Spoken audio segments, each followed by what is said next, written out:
Bonjour, toi qui m'écoutes. Un jeu d'enfant? C'est le titre de la méditation du 28 mars. À qui comparerai-je cette génération? Elle ressemble à des enfants assis dans des places publiques et qui, s'adressant à d'autres enfants, disent « Nous avons joué de la flûte et vous n'avez pas dansé. Nous avons chanté des complaintes et vous ne vous êtes pas lamentés. » Matthieu 11, versets 16 et 17. Jésus aimait les enfants. Il s'arrêtait souvent pour les regarder dans la rue, occupés à jouer. Il était frappé par leur intérêt à imiter leurs aînés, à jouer aux artisans, aux soldats, aux rois et aux princesses, aux papas et aux mamans. Il aimait les regarder jouer et surtout jouer avec eux. La scène évoquée dans sa parabole rappelle le soir d'une journée chaude. Les enfants fatigués sont assis à l'ombre sur le sol de pierre frais. Un autre groupe aimerait jouer davantage. « Devrions-nous jouer au mariage ?» demande-t-il. Et ils entament une ronde animée en imitant les flûtes du cortège nuptial. Les autres doivent danser sur la musique aussi longtemps qu'elle dure, comme le veut le jeu. Mais les autres enfants ne bougent pas. S'ils n'ont pas envie de jouer au mariage, jouons aux enterrements.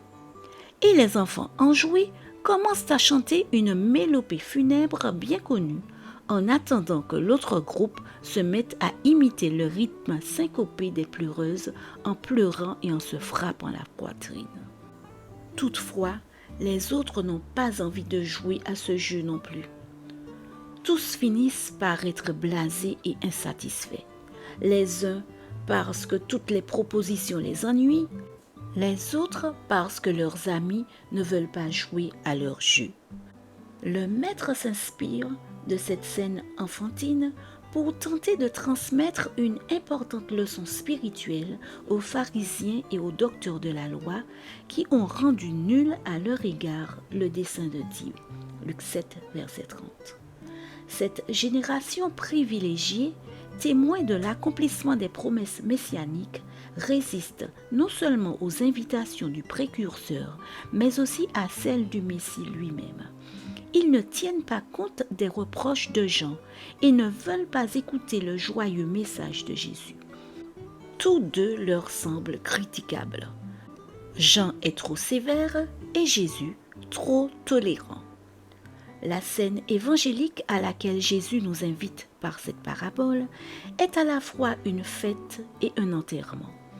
Elle comporte des aspects joyeux, amour et pardon, et d'autres plus sérieux, repentance et discipline.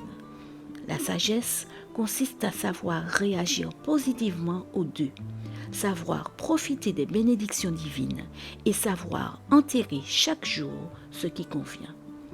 Heureusement, parmi les auditeurs du Maître se trouvaient ceux qui ne trouvaient pas Jean trop dur ou Jésus trop désinvolte et qui reconnaissaient qu'ils avaient besoin de la réprimande du Baptiste et de l'étreinte de Jésus.